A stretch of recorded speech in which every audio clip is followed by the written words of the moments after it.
Bwana, mambo vipi mtazamaji wa Makweme Sports? Bwana, zilizotufikia hivi punde ni kuhusiana na taarifa juu ya shirikisho la mpira wa miguu duniani FIFA kutuma wajumbe wake na kuja kuchunguza kinachoendelea ndani ya soka letu la Tanzania. Ikumbuke kwamba siku za hivi karibuni, takriban miezi mitatu sasa tangu yairishwe dabi ya Kariakoo ambayo ilipangwa kupigwa tarehe 8 Machi mwaka 2025, na baada ya dabi hiyo kutokuchezwa kulikuwa na zengwe la hapa na pale. Yanga Afrika wakaweka mgomo wao kwamba hawatokaa wakacheza dabi nyingine ambayo itapangwa na shirikisho la mpira wa miguu Tanzania TFF pamoja na bodi ya ligi mpaka pale watakapopata majibu yanayoridhisha kwamba ni kwa nini dabi ya Kariakoo ya Machi 8 haikuchezwa. Sakata hilo halikuishia hapo. Yanga waliamua kwenda mpaka mahakama ya usuluhishi kwa swala michezo kasi na kurudishwa tena kwamba waende wakaanzie katika ngazi za chini, yani ndani ya shirikisho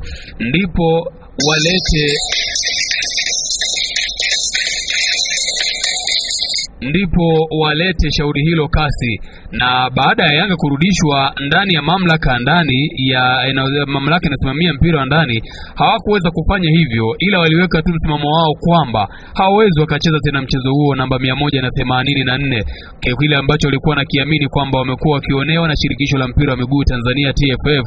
Wamekuwa hawafati kanuni na bali walikuwa wanatumia busara zaidi kwenye kuamua mambo kadha wa kadha. Sasa taarifa ambazo zimetufikia hivi punde ni kwamba shirikisho la mpira wa miguu duniani FIFA ambalo linaongozwa na Gianni Infantino ambaye ni rais wa shirikisho hilo ametuma wajumbe ndani ya Tanzania na kukagua kinachoendelea katika mvutano hasa katika soka letu la Tanzania.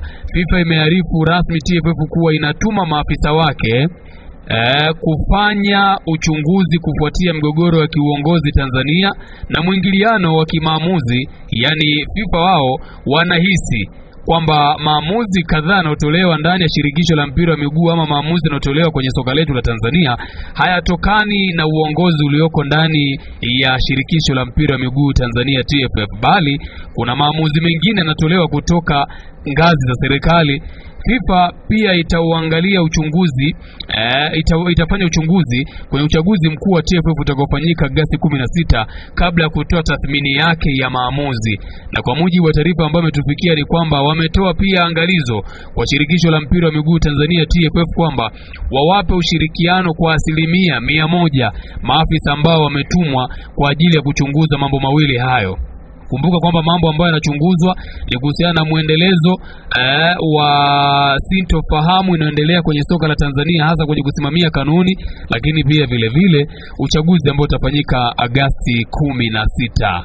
Weka comment yako kistaarabu, tuambie unafikiri FIFA watabaini nini licha kwamba mchezo huo wa dabi ya Kariakoo ulioahirishwa tarehe 8 ukapelekwa tarehe 15.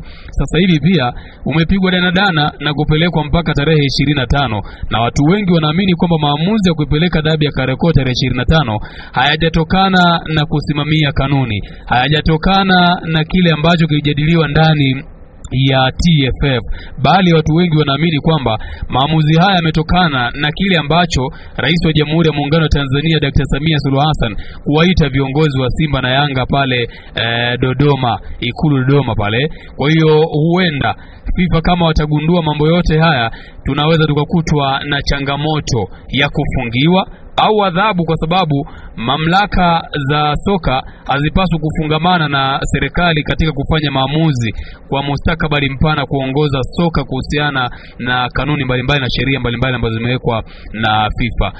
Hii ni Makweme Sports, hakikisha umesubscribe na kugonga alama kengele. Kiufupi ni kwamba mwambie rafiki yako FIFA wameweka jicho katika soka la Tanzania.